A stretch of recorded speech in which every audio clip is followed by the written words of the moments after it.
We know that biblically there are only two genders. I mean, that's the only two options that scripture gives us. Now, that doesn't mean, of course, that every single person or that the Bible even describes that every single person fully understands who they are as either biologically male or biologically female.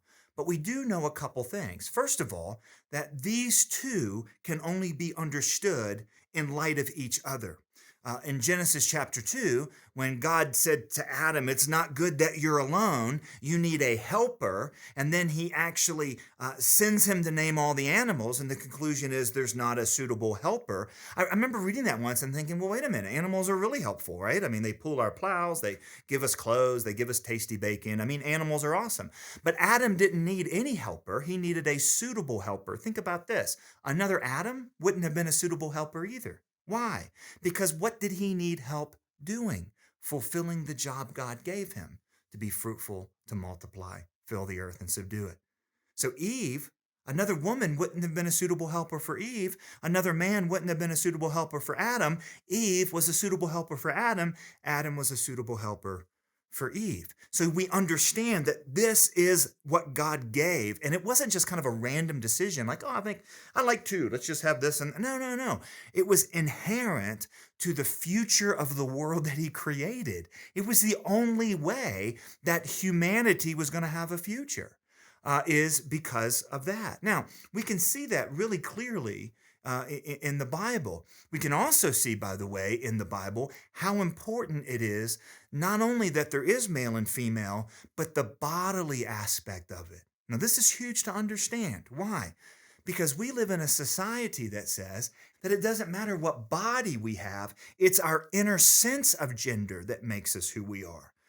But when Jesus was asked about marriage, he said that God created Eve for Adam and Adam for Eve, and the two would become what? Not one. He wasn't talking about an emotional oneness. That's how we often think about it. In fact, we often look back at that Genesis 2 passage when God gives Eve to Adam and says, it's not good that man should be lonely, and Eve was there to keep him company.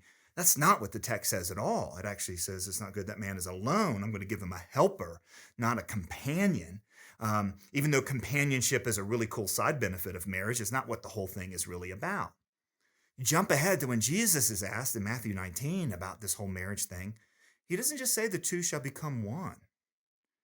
See, we live in a culture that's, again, taken everything about love and marital union and who we are as men and women and internalized it as if our bodies don't matter.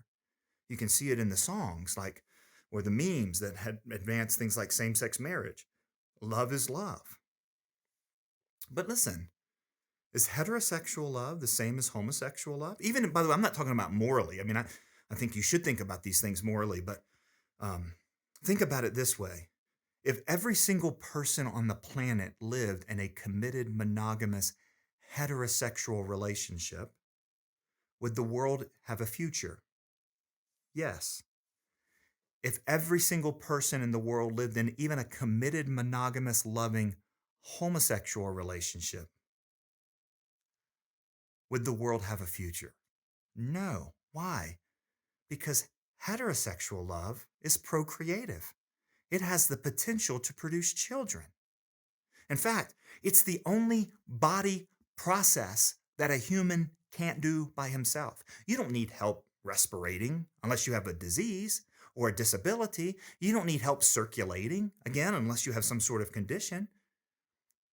It's always a bad day when you need help digesting, right?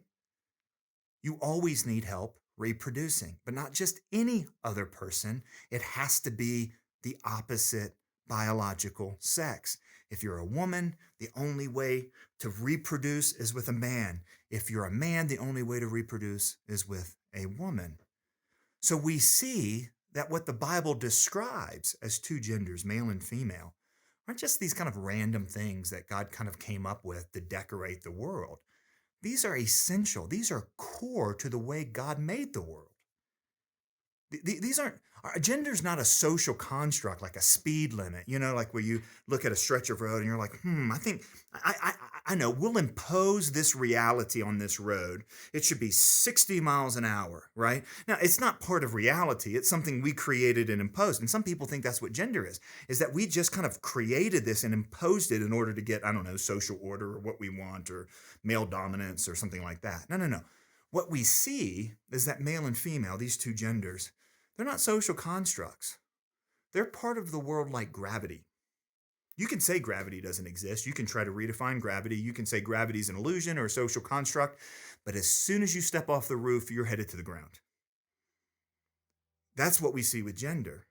The more we deny it, the more it proves that it is inherent to the world that we experience. And that's what the Bible gives us as well.